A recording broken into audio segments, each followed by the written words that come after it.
తెలుగువారి పెళ్ళి ఇలవైకుంఠమే మళ్ళీ సంప్రదాయమే సౌందర్యంగా సాగుతున్న పెళ్ళి ఇది తెలుగువారి పెళ్ళి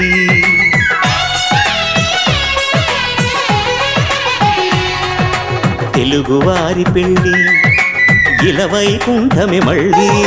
సంప్రదాయమే సౌందర్యంగా సాగుతున్న పెళ్ళి ఇది తెలుగువారి పెళ్ళి ఒకరికి ఒకరని అనుకుంటే అదే నిశ్చితార్థం ఆ నిర్ణయానికి తలవంచడమే పెళ్లి అంతరార్థం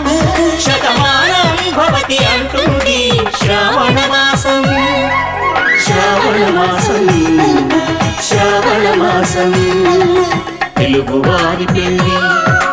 ఇలవైకుంఠమే మళ్ళీ సంప్రదాయమే సౌందర్యంగా సాగుతున్న పెళ్ళి